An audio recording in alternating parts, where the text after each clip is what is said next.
Good evening aspirants. આજના હિસ્ટ્રીના લેક્ચરમાં આપણે ઇન્ડસ વેલી સિવિલાઇઝેશન એટલે કે સિંધુ ખીણની સભ્યતા વિશે સ્ટડી કરશું. આ આપણો હિસ્ટ્રી સિરીઝનો પહેલો લેક્ચર હશે. આપણે ટૂંક સમયમાં સિલેબસ પર પણ એક લેક્ચર કરશું. જીપીએસસીનો સિલેબસ જોવો તો એમાં 150થી 200 નાના ટોપિક્સ છે. એમાંથી એક છે ઇન્ડસ વેલી સિવિલાઇઝેશન. એટલે અમારો ગોલ એ છે કે જેટલા પણ જીપીએસસીના ટોપિક છે એ બધા જ ટોપિક્સનો એક શોર્ટ લેક્ચર 10થી 15 મિનિટનો અમે ઓનલાઈન અપલોડ કરી દઈએ, જેનાથી બધા એસ્પિરન્ટ્સને બેસિક આઈડિયા આવે કે સિલેબસ શું છે અને આ સિલેબસના મેઇન કન્ટેક્ટ શું છે. એટલે મોટી એક આઈડિયા આવી જાય તમને કે ઇન્ડસ વેલી સિવિલાઇઝેશનમાં શું છે. ત્યાર પછી આપણે આગળના એના આન્સર રાઇટિંગ અને પાસ્ટ ટ્રેન્ડ એનાલિસિસ ને એ બધું નેક્સ્ટ સ્ટેપમાં કરશું. અત્યારે આ બેસિક લેક્ચર માટેનો આ લેક્ચર સ્ટાર્ટ કરીએ. શરૂઆતમાં ઓરિજિન એન્ડ કેરેક્ટરિસ્ટિક્સ ઓફ આઈવીસી. ગ્રુપમાં એક વ્યક્તિએ સવાલ કર્યો હતો કે ઇન્ટ્રોડક્શનમાં શું લખવું. તો કોઈ પણ સવાલ હોય, ઇટ ઇઝ પ્રિફરેબલ કે તમે ઇન્ટ્રોડક્શન, બોડી અને કન્ક્લુઝનના ફોર્મમાં આન્સર લખો અને બોડીમાં 8-10 પોઈન્ટ ઇન્ક્લુડ કરી લો.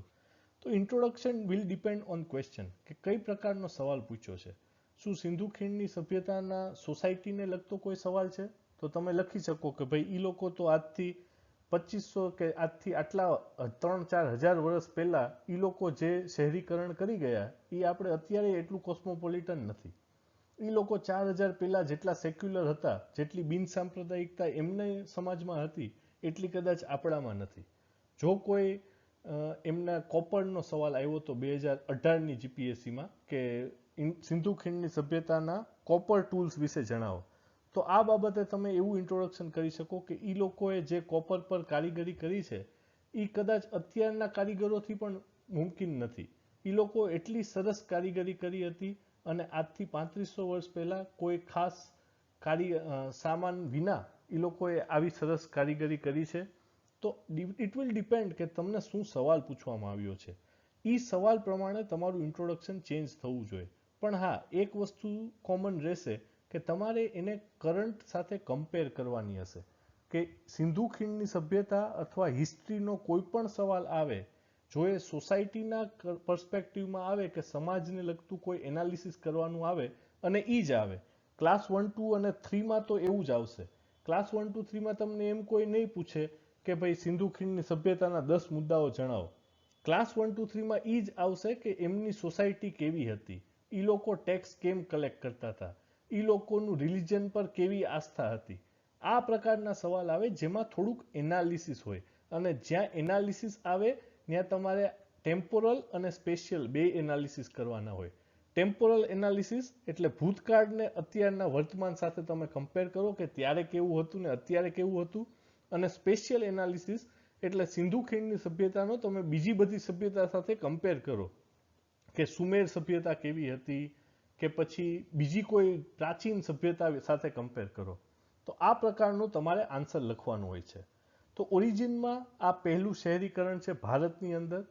જ્હોન માર્શલ એક એવા ચિંતકનો વર્ગ લીડ કરે છે જે એવું માને છે કે આ સભ્યતા ભારતમાં જ ડેવલપ થઈ છે.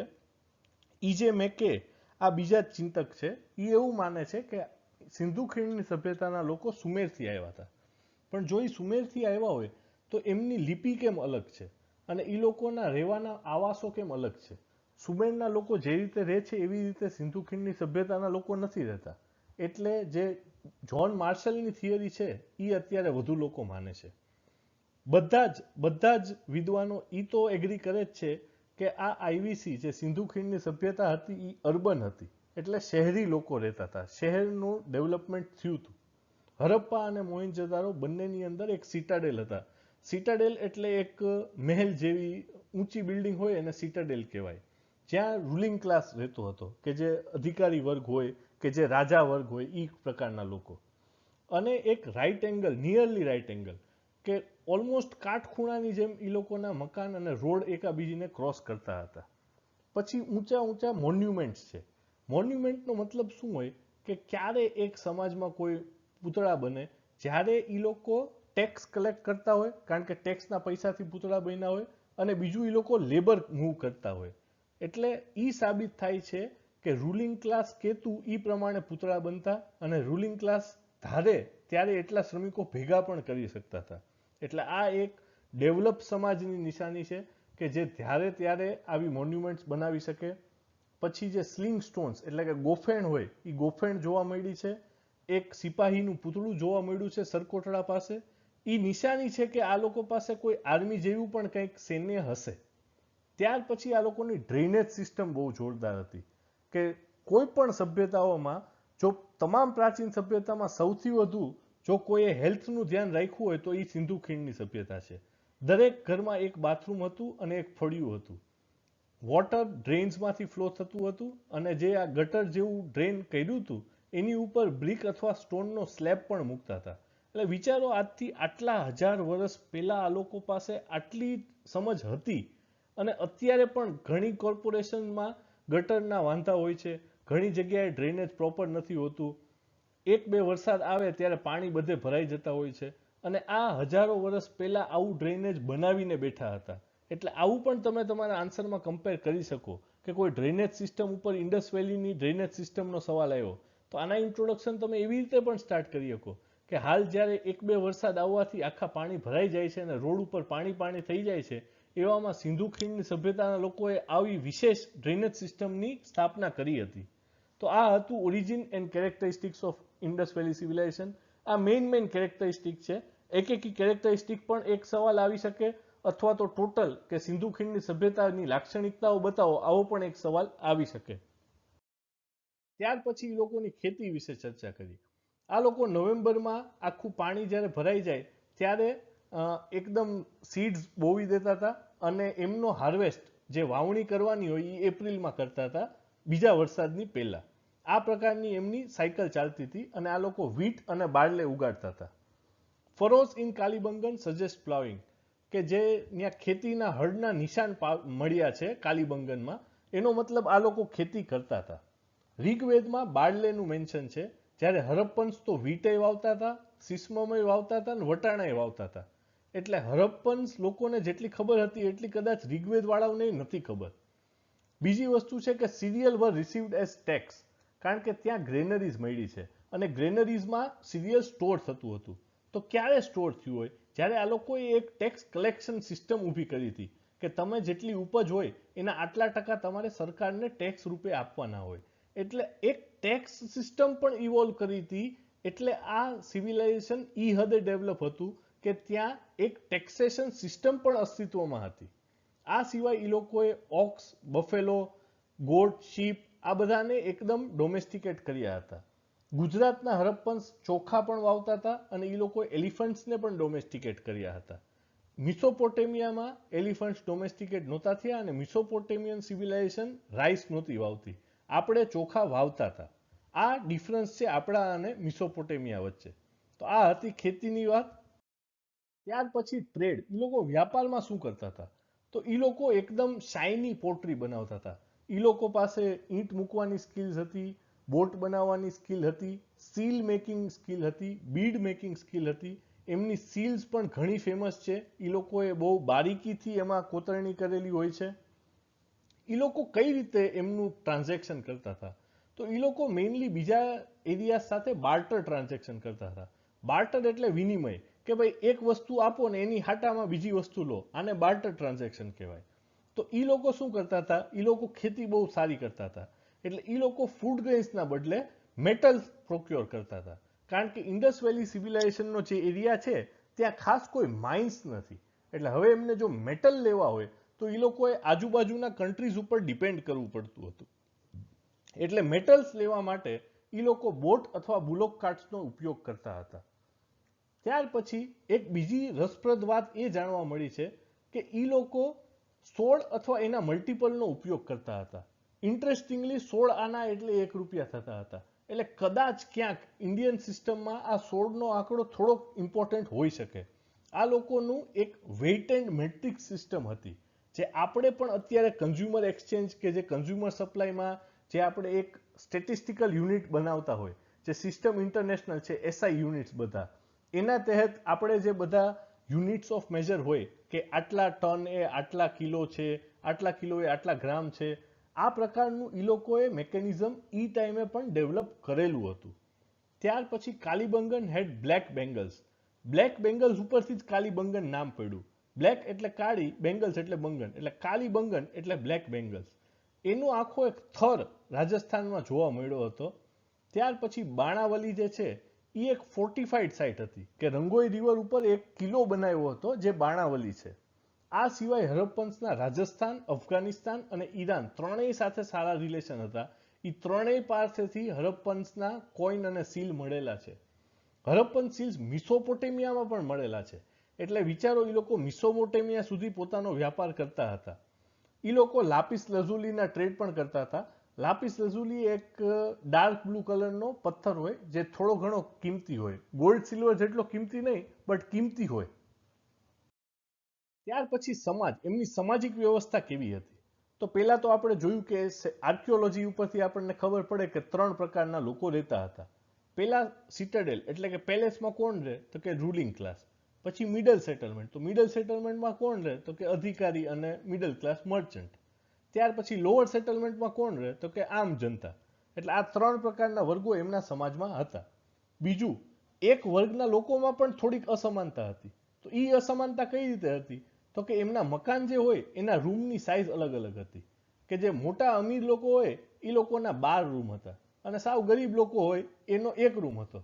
એટલે કેમ 1 BHK હોય, 2 BHK હોય, 3 BHK હોય, એમ ઈ ટાઈમે પણ એમાં એટલું ડિફરન્સિએશન હતું. ત્યાર પછી Harappan rulers were more concerned with commerce than conquest. એટલે એ લોકોને વ્યાપારમાં વધુ રસ હતો, યુદ્ધમાં નહીં. એટલે થોડીક વ્યાપારી વૃત્તિવાળા લોકો હતા. અને ઇજિપ્ત અને મિસોપોટેમિયામાં ઘણા રિલિજિયસ સાઇટ છે. હરપ્પામાં કોઈ નોન મંદિર મળેલ નથી. કોઈ ટેમ્પલની, કોઈ એક્સપ્લિસિટ ટેમ્પલની સાઇટ હોય એવું હરપ્પામાં મળેલ નથી. અમુક વેદીઝ અને અમુક અલ્ટાર્સ મળેલા છે બટ એની પણ ફૂલ વેરાસિટી કે વેરિફિકેશન થયું નથી. ત્યાર પછી એ લોકો કોને વર્શિપ કરતા હતા? તો એ લોકો વર્શિપ કરતા હતા ટ્રીઝ, નેચર, પશુપતિનાથમાં એ લોકો માનતા હતા. એમની એક સીલ છે. તો પશુપતિનાથની આજુબાજુના એનિમલ્સને પણ એ લોકો વર્શિપ કરતા હતા. એ સિવાય એ લોકો એમ્યુલેટ્સ પહેરતા હતા. એમ્યુલેટ્સ એટલે તાબીજ. તો તાબીજ પહેરતા હતા એનો મતલબ શું કે એ લોકો થોડા ઘોસ્ટ અને ઇવિલ સ્પિરિટ્સથી ડરતા હતા. એટલે એ જમાનામાં પણ થોડુંક એ લોકો ભૂત પ્રેતથી ડરતા હતા. આ એક આખી એમની સોસાયટીની વાત થઈ. બીજું એમની લિપિ કેવી હતી? તો કે પિક્ટોગ્રાફિક હતી. કે એ લોકો ફોટા ઉપર બોલતા હતા કે ફોટા જોઈને ખબર પડે કે શું કહેવા માંગે છે. અને એ રાઈટ ટુ લેફ્ટ લખાતું હતું. આપણે કેમ ગુજરાતીને ઇંગ્લિશ લેફ્ટ ટુ રાઈટ લખી, એ લોકો રાઈટ ટુ લેફ્ટ ઇન્ટરપ્રિટેશન કરતા હતા. અને પિક્ચર હતા, એમાં કોઈ શબ્દો નહોતા. ત્યાર પછી એનું ડિક્લાઇન કેવી રીતે થયું? આટલી સારી સિવિલાઇઝેશન હતી, આટલું સારું ડેવલપ કર્યું, તો અલગ અલગ થિંકર્સના અલગ અલગ ઓપિનિયન છે. પહેલો ઓપિનિયન એ છે કે એનો મેચ્યોર ફેઝ 2500 થી 1900 BC હતો. ત્યાર પછી કાળે કાળે એની મેળે ધીરે ધીરે ડિસઇન્ટિગ્રેટ થયું, કે સાવ ઝીરો નહોતું થઈ ગયું. થોડું થોડું એની આજુબાજુના સિવિલાઇઝેશનમાં ગયું, કે પ્રભાસ પાટણ છે કે આજુબાજુના એરિયામાં થોડુંક ડિજનરેટ થયું અને ત્યાર પછી સાવ ભૂલાઈ ગયું. બીજો ઓપિનિયન એ કહે છે કે રેનફોલ પડી ગયો, કે થોડુંક વેધર ક્લાઇમેટ ચેન્જ થયો 2000 BC આજુબાજુ, અને એના લીધે રેનફોલ બંધ થઈ ગયો. અને આ ખેતી પ્રધાન ઇકોનોમી હતી. એટલે હવે એકવાર સમજો રેનફોલ ઓછો થાય એટલે પ્રોડક્શન ઓછું થાય, પ્રોડક્શન ઓછું થાય એટલે ટેક્સ ઓછો આવે, ટેક્સ ઓછો આવે એટલે ઇકોનોમી કઈ રીતે ચાલે, ઇકોનોમી ન ચાલે તો આ લોકો સૈનિકોને પગાર કેવી રીતે આપે, સૈનિકોને પગાર ન આપી શકે તો કંટ્રોલ કેવી રીતે રાખે, પોલીસ અને સેના ના હોય તો કોઈ લેબર એમનું માનશે નહીં, પછી કોઈ નવા પૂતળા ના બને, કોઈ ટેક્સ ના આપે, તો સરકાર કઈ રીતે ચલાવવાની? એટલે આ રીતે એનું ડિક્લાઇન થયું હશે, ખાલી રેનફોલના બેસ ઉપર, એવું ઘણા થિંકર્સ માને છે. આ સિવાય એક વર્ગ એવું માને છે કે ઇન્ડસમાં ડેમ ફોર્મ થયો હશે, કે સિંધુ નદીમાં ખૂબ મોટો પૂર આવ્યો હશે અને એનાથી આખી સભ્યતા ધોવાઈ ગઈ હશે. આ સિવાય એક વર્ગ એવું માને છે કે ઇલામ એટલે કે ઈરાન આજુબાજુનો એરિયા જે એ ટાઈમે હતો એ એક બહુ મોટું સ્ટેટ બની ગયું અને એના લીધે એને મિસોપોટેમિયા અને આપણા જે ઇન્ડસ વેલીના બીજા ટ્રેડ પાર્ટનર્સ હતા એમના રિલેશન તોડી નાખ્યા. કે ઇલામ વચ્ચે એટલો મોટો પાવરફુલ સ્ટેટ આવી ગયું કે એને કીધું કે અમારી આજુબાજુથી ટ્રેડ નહીં કરવાનું. એટલે હવે આ લોકો ટ્રેડ ના કરી શક્યા અને ટ્રેડ ના કરી શકે તો એમને બીજા રો મટીરિયલ્સ ના મળે. એટલે એનાથી પણ એમનું ડિક્લાઇન થયું હશે એવું એક વર્ગ માને છે. એક વર્ગ એવું માને છે કે જે આર્યન્સ આવ્યા હતા, રિગવેદિક પીપલ, એ લોકો એમની સાથે કન્ફ્રન્ટ થયા હતા. પણ આવો કોઈ એવિડન્સ મળતો નથી કે કોઈ યુદ્ધ થયું હોય. હા, અમુક જગ્યાએ થોડી મોટી જ્વેલરી એક જગ્યાએ ભેગી થઈ હોય અને અમુક હાડપિંજર હોય બટ એનો મતલબ એ નથી કે કોઈ વોર થયું હોય, કોઈ માસ સ્કેલ કન્ફ્રોન્ટેશનના એવિડન્સ નથી, કોઈ યુદ્ધના કોઈ પુરાવાઓ નથી. તો આ અલગ અલગ લોકો અલગ અલગ ઓપિનિયન ધરાવે છે. કોઈ થિયરી કમ્પ્લીટલી પ્રૂવ થયેલ નથી, આ બધા ઓપિનિયન છે. એટલે આવા સવાલમાં તમે લખી શકો કે અલગ ચિંતકોના અલગ મત છે અને મેઇન ઓપિનિયન્સ આ બધા છે. આ સિવાય ગુજરાતમાં કઈ કઈ સાઇટ્સ છે? તો પહેલી તો ધોલાવીર છે, જે રણ ઓફ કચ્છમાં છે. ત્યાં સેન્ડસ્ટોનનો અને મડ બ્રિક્સનો યુઝ થાય છે. આમાંય 3 ભાગમાં ડિવાઈડ કરેલ છે કે ભાઈ પેલેસ છે, મિડલ સિટી છે, લોઅર સિટી છે. આ સિવાય લોથલ છે, જે સાબરમતી અને ભોગાવો નદીની વચ્ચે આવે છે. ત્યાં બીડ મેકિંગ હતું. 2018ની જીપીએસસીમાં બીડ મેકિંગ ઉપર પણ એક સવાલ આવેલો છે. બગસરા જે સાઇટ છે, ત્યાં શેલ ફેયન્સ અને બીડ્સના ઘણા એવિડન્સ મળેલ છે કે બીડ્સમાં સેમી પ્રેશિયસ સ્ટોનનો પણ ઉપયોગ થતો હોય છે. આ સિવાય રંગપુર છે, જે ધંધુકા પાસે આવેલ છે. અને એમાં રંગપુરમાં ખાસિયત એ છે કે 3 અલગ અલગ લેયર મળેલી છે. નિયોલિથિક પીપલ એટલે કે જે સ્ટોન એજ પછી જે નવા લોકો રહેવા આવ્યા હતા 7000 બીસી આજુબાજુ, એ લોકોને નિયોલિથિક પીપલ કહેવાય. ત્યાર પછી માઇકા યુઝિંગ પીપલ આવ્યા કે જે માઇકા એલિમેન્ટનો બહુ યુઝ કરતા હતા. અને finally red and black pottery મળે છે. રેડ એન્ડ બ્લેક પોટરી એક પોટરીથી તે ઘણા લોકોના આર્કિયોલોજીકલ ક્લાસિફિકેશન થતા હોય છે. સિટી વાઇઝ ક્લાસિફિકેશનમાં પોટરીનું ખૂબ આગવું મહત્વ હોય છે. તો રંગપુરમાં રેડ એન્ડ બ્લેક પોટરી મળેલ છે. આ સિવાય એક સાઇટ છે દેસલપુર, જે નખત્રાણા કચ્છમાં આવેલ છે, મોરાઈ રિવરની ઉપર. ત્યાં રેડ કલર્ડ ક્લેવેર છે અને ત્યાં કોપર પણ ફાઉન્ડ છે.